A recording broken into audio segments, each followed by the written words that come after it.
मेवाड़ का इतिहास गर्व से कई महिलाओं की बात करता है जिन्होंने साहस और बलिदान का सही अर्थ बताया है। रानी पद्मावती से लेकर मीरा तक मेवाड़ के पास अनगिनत रत्न थी। इस मेवाड़ के पावन माटी पर ऐसी माता का भी जन्म हुआ था जिनकी निष्ठा और देशभक्ति की कोई सीमा नहीं थी। इन माता का नाम पन्ना दाई था। स्वामी भक्त पन्ना दाई ने मेवाड़ की जान बचाने के लिए अपने 14 साल के पुत्र की बलि दे दी थी। आप सोच रहे होंगे कि आखिर एक माँ ऐसा कैसे कर सकती है। खैर, बलिदान के महासागर में गहरा गोता लगाने के लिए तैयार हो जाइए। तो चलिए मैं आपको इतिहास के उन पन्नों में ले चलता हूँ जहाँ उनकी ये गाथा सुनहरे शब्दों में लिखी गई है। वक्त था 16वीं सदी का और जगह थी मेवाड़, जब मेवाड़ के राजा महाराणा संग्राम सिंह थे, जिन्हें हम राणा सांगा के नाम से भी जानते हैं। राणा सांगा के धर्मपत्नी का नाम रानी कर्णावती था। वास्तविक रूप में पन्ना दाई रानी कर्णावती की दासी थी, जिन्हें उदय सिंह के पालन पोषण का जिम्मा मिला था। उस वक्त उनका भी एक पुत्र था जिसकी उम्र उदय सिंह जितनी ही थी, जिसका नाम चंदन था। उदय सिंह को स्तनपान कराने का भी जिम्मा पन्ना दाई को दिया गया था। स्पष्ट रूप से पन्ना दाई उदय की दूसरी माँ थी। पन्ना दाई बहुत ही ज्यादा साहसी, चालाक और बुद्धिमान थी। वह इतना बुद्धिमान थी कि रानी कर्णावती उनसे राजनीतिक मामलों पर राय भी लिया करती थी। राणा सांगा के 4 पुत्र थे, भोजराज, रतन सिंह, विक्रमादित्य और उदय सिंह। 1527 में एक युद्ध लड़ते वक्त भोजराज की मृत्यु हो गई थी। 1528 में राणा सांगा बाबर के खिलाफ खानवा का युद्ध लड़ रहे थे। मैं आपको बता दूं कि राणा सांगा बहुत ही ज्यादा शूरवीर योद्धा थे, जिनकी एक आंख और एक हाथ नहीं था।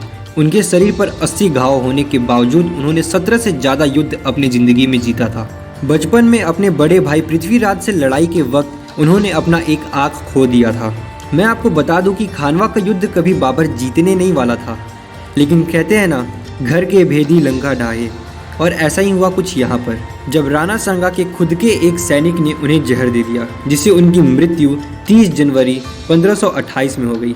पिता के निधन के बाद मेवाड़ के राजा रतन सिंह बने, जिन्होंने 1528 से लेकर 1531 तक मेवाड़ को संभाला, लेकिन उनकी भी मृत्यु एक लड़ाई में हो गई, जिसके बाद मेवाड़ की जिम्मेदारी राणा सांगा के तीसरे पुत्र विक्रमादित्य को मिली।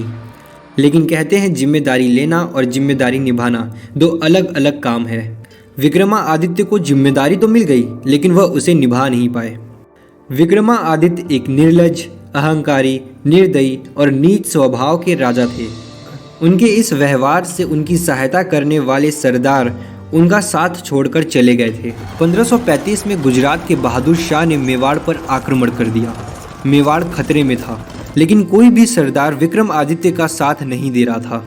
जिसके बाद रानी कर्णावती ने सभी राजपूत सरदारों को पत्र लिखा, जिसमें उन्होंने लिखा, मुझे पता है कि विक्रमादित्य ने आपका अपमान किया है, जिसकी वजह से आप उनका साथ नहीं दे रहे।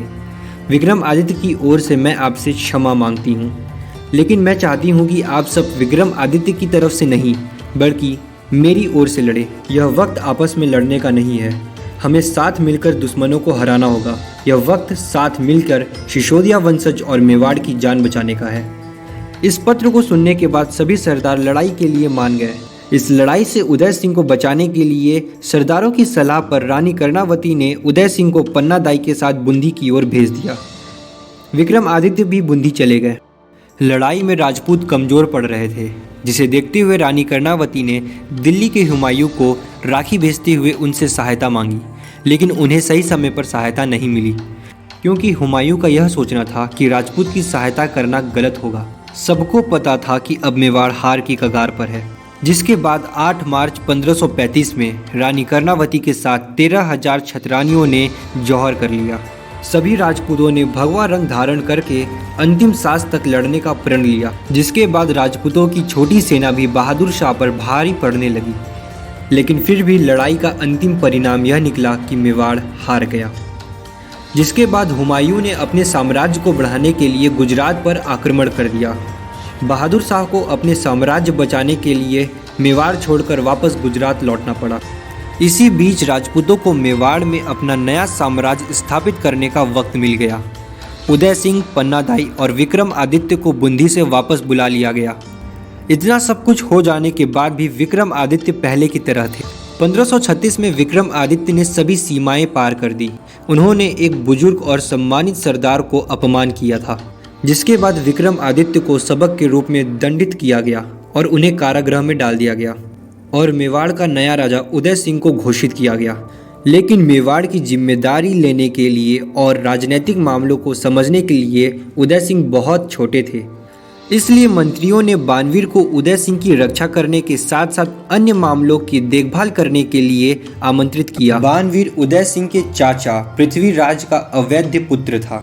पृथ्वीराज वास्तव में क्राउन प्रिंस थे, लेकिन राणा सांगा के साथ उनकी लड़ाई के कारण उन्हें वनवास भेज दिया गया था। अंततः उनकी वहीं मृत्यु हो गई थी। पृथ्वीराज मेवाड़ के महाराणा के रूप में शासन करने में कभी सफल नहीं हुए। एक तरह से बानवीर खुद को राजगद्दी का असली वारिस मानते थे, लेकिन बानवीर की राह में दो रुकावटें थी।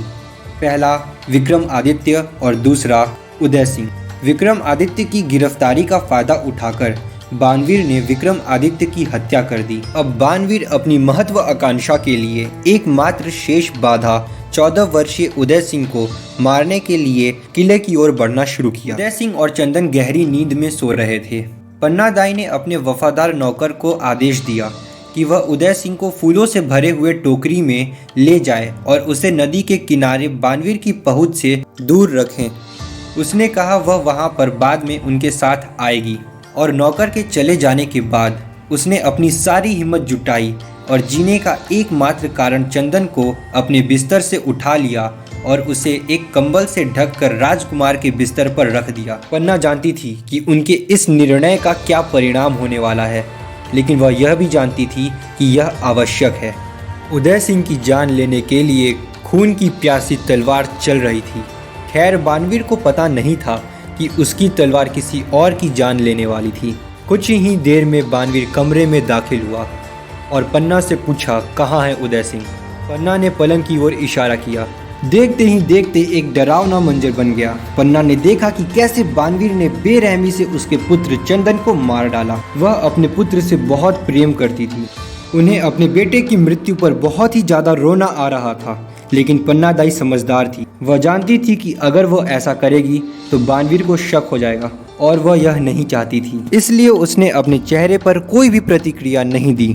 इस हादसे के तुरंत बाद बानवीर ने अदालत में एक बैठक बैठाई, जिसमें उन्होंने सूचित किया कि विक्रमादित्य और उदय सिंह की मृत्यु हो चुकी है। उसके बाद उन्होंने खुद को मेवाड़ का नया राजा घोषित किया।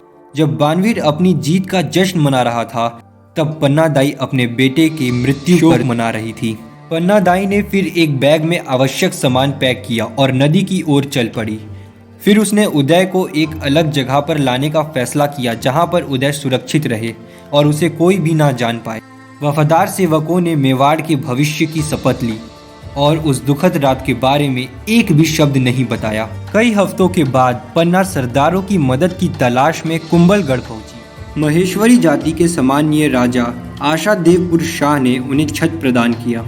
कुछ सालों तक उदय सिंह आशादेवपुर शाह के भतीजे के रूप में जाने जाते थे। 4 साल बीत गए और उदय सिंह की शादी एक राजपूत राजकुमारी से हो गई। 1540 में जब उदय सिंह 18 वर्ष के हो चुके थे, पन्नादाई को पता था कि बानवीर को हराने के लिए उदय सिंह अब तैयार हैं।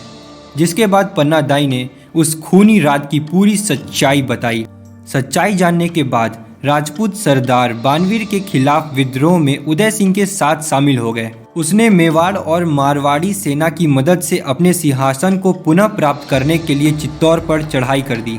इस प्रकार मोहाली के पास लड़े गए युद्ध में बानवीर की हार हुई। युद्ध जीतने के बाद उदय सिंह को मेवाड़ का महाराणा घोषित किया। सिर्फ एक महिला की वजह से मेवाड़ सही हाथों में था। मेवाड़ के लिए अपने ही पुत्र की बलि देने वाली महिला को क्या कहेंगे आप? The iron lady. Uday Singh के लिए पन्नादाई माँ समान थी। खैर, मुझे लगता है कि इसमें कोई शक नहीं है। उदय सिंह जानते थे कि पन्नादाई ने उनके और मेवाड़ के लिए जो खोया है वह उसे वापस नहीं ला सकते। केवल उदय सिंह ही नहीं, बल्कि पूरा मेवाड़ पन्नादाई का अतुलनीय बलिदान का कर्जदार था। तो यह थी पन्नादाई की बलिदान की कहानी। धन्य है ऐसी माताएं जिन्होंने अपने राज्य की जान बचाने के लिए अपने पुत्र की बलि देने में कोई संकोच न किया। पन्नादाई की आपको यह कहानी अच्छी लगी हो तो वीडियो को लाइक कर दे और चैनल पर नए हैं तो इसे सब्सक्राइब कर ले। तो मिलते हैं अगले वीडियो में, तब तक के लिए बाय।